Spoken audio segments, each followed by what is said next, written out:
사회 심리학자 가운데 모슬로라는 사람이 있어요. 이분이 사람들이 살아가면서 생존을 위해서 가지는 기본적인 욕구를 5가지로 분석을 했습니다. 한 단계 끝나면 한 단계 또 다른 단계를 계속해서 욕구가 올라간다는 것이죠. 먼저는 물질적인 욕구입니다. 열심히 돈을 벌려고 그러고요. 그 다음에는 안전에 대한 욕구가 있다 그래요. 돈 벌게 되면 그걸 지키려고 하는 욕구가 있다는 것이죠. 또 하나는 사회적인 욕구로서 명예를 추구하고 이름을 남기고 싶어 합니다. 그 다음에는 자아평가에 대한 욕구로서 내가 한 업적이라든가 일에 대해서 사회에서 주변 사람들에게 인정을 받으려는 욕구죠. 그리고 끝으로 자아실현에 대한 욕구가 있습니다. 내가 원했던 것, 하고 싶었던 것, 가고 싶었던 것, 가지고 싶었던 것, 모든 것을 다 만족하게 이루고 싶은 그런 욕구를 가지고 있다는 것이죠. 근데 이런 욕구들이 나이가 들면 들수록 성취하는 것이 점점 어려워지게 될 것입니다. 한 사람이 돈을 벌었어요. 열심히 노력하고 수고했어요. 그리고 건강합니다. 세상에서 소위 말하는 살만한 삶을 살게 되죠. 그런데 이걸 지키기 위해서 자물쇠를 만들어야 됩니다. 가진 것이 많은 것만큼 또 지킬 것도 많아지게 되죠. 내가 많은 것을 가지고 있으면 잠궈야 될 문도 그만큼 많다는 것입니다. 그리고 이렇게 잠그는 것도 성공했어요. 잘 지켜냈습니다. 앞으로 손해볼 일도 없고 빼앗길 위험도 사라지게 됐거든요. 그 다음엔 어떤 욕구가 생기느냐, 이제는 인정받게 되는 그런 욕구가 마음속에 생깁니다. 그래서 사회활동을 통해서 명예도 얻으려고 그러고요. 내가 해온 일들에 대해서 다른 사람에게 인정받고 싶은 그런 욕구가 생기는 것이죠. 때론 돈을 기부해서 이름도 내려고 그러고요. 그리고 원하는 것, 하고 싶은 것 마음대로 하고 싶은데 이게 안 될 때가 많습니다.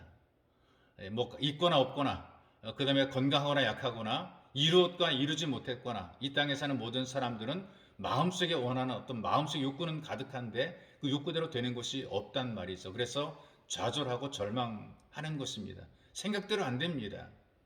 초등학교 5학년 1반에서 반장 선거가 일어납니다. 이 반장 출마자가 4명의 학생인데요.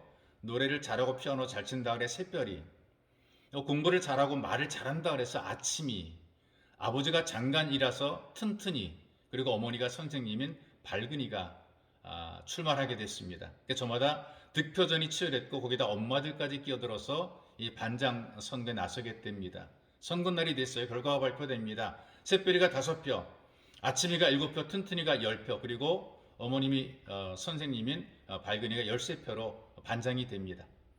떨어진 애들 가운데는 우는 아이도 있고 화장실로 달려간 아이도 있고 그리고 발근이한테 악수를 청하는 아이도 있어요. 반응이 각각입니다. 문제는 떨어진 아이들의 엄마입니다. 이렇게 얘기를 합니다. 네가 왜 떨어지니? 네가 뭐가 모자라서. 내가 뭐라 그랬어? 몇 표만 더 뭐라 그랬잖아. 이게 이제 초등학교 반장 선거의 비유적인 이야기입니다. 뭔가 안 된다는 얘기죠. 생각한 대로 또 원하는 대로 기대한 대로 안 되는 것이 세상의 모습이죠. 그래서 여러분, 우리가 사는 세상은 욕구 불만으로 가득 차 있어요. 감사도 없고 감격도 없죠. 여러분, 주변에 들려오는 많은 이야기들을 들어보시게 되면 고맙다, 감사다 그런 이야기보다 불평과 불만이 굉장히 많습니다. 그런 의미에서 우리가 인생을 살아가면서 뭔가 지금까지 해왔던 대로 살았음에도 불구하고, 열심히 살았음에도 불구하고, 노력했음에도 불구하고 좀 안 되는 일이 있다면 좀 방법을 바꿔보는 것도 괜찮다라고 생각이 돼요. 욕구 불만이 가득한데 이걸 어떻게 풀까? 좀 방법을 바꿔보는 것이 있어. 어떻게 방법을 바꾸느냐? 너희가 나의 규례와 계명을 준행하면 이라고 하신 하나님 말씀을 통해 새로운 접근법을 우리가 배우는 것입니다. 무슨 말이냐면 내 힘으로 살려고 하지 말고 하나님 말씀에 순종하는 것부터 시작하자 그 말이죠. 그래서 우리에게 주시는 하나님 말씀을 여러분들에게 소개해 올립니다. 구약 성경 레위기 26장 5절에서 7절까지 말씀입니다. 너희의 타작은 포도 딸 때까지 미치며 너희의 포도 따는 것은 파종할 때까지 미치리니 너희가 음식을 배불리 먹고 너희의 땅에 안전하게 거주하리라. 내가 그 땅에 평화를 줄 것인즉 너희가 누울 때에 너희를 두렵게 할 자가 없을 것이며 내가 사나운 짐승을 그 땅에서 제할 것이요 칼이 너희의 땅에 두루 행하지 아니할 것이며 너희의 원수들을 쫓으리니 그들이 너희 앞에서 칼에 엎드러질 것이라. 이스라엘에서 그 타작하는 것이 3월에 곡식을 타작을 하거든요. 그리고 포도를 수확하는 것은 7월에 포도를 수확을 합니다. 풍년이 들었어요. 3월에 시작된 이 타작이 4개월 동안 계속되어서 7월 달까지 포도를 딸 때까지 계속해서 이어진다는 거죠. 그만큼 많다는 얘기입니다. 7월 달에 포도를 따기 시작했는데 막 수확이 넘치는 겁니다. 그래서 그 다음에 3월 파종할 때까지도 이 포도 따는 일들이 그치지 않다. 그만큼 이 포도가 많이 풍성하게 열매를 맺는다는 것이죠. 그것만이 아닙니다. 많이 가지면 좋긴 해도 뺏길까봐 신경 얼마나 많이 씁니까? 잊어버릴까봐, 뺏길까봐 잠도 자지 못하고 지키느라고 애를 쓰는 사람들이 너무나 많이 있죠. 그런데 하나님께서 평안을 주시는 것이죠. 안심하고 잘 수 있게 하십니다. 재산을 도적 맞을까봐 두려워하지 않게 하시지요.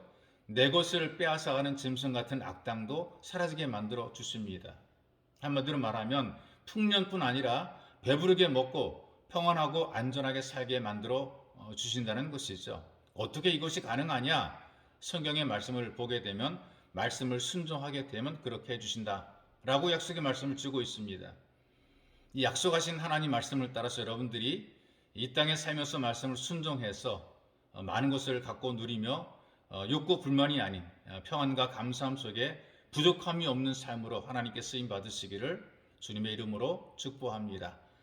참으로 존귀하신 아버지 감사합니다. 우리에게 은혜 베푸셔서 이 땅을 사는 동안에 하나님의 복으로 살게 하시고 하나님의 은혜가 넘치게 도우시니 고맙습니다. 주님, 우리가 무지하고 어리석어서 우리 생각대로 살려고 많이 노력하고 수고하다가 실패하고 좌절하고 욕구 불만으로 넘어질 때가 있었는데 하나님 우리에게 은혜 베푸셔서 말씀을 순종하는 방법을 가르쳐 주셨으니 이제는 방법을 바꾸게 하셔서 말씀을 순종해 잘되고 잘 사는 삶을 살아가도록 은혜를 덧입혀 주옵소서.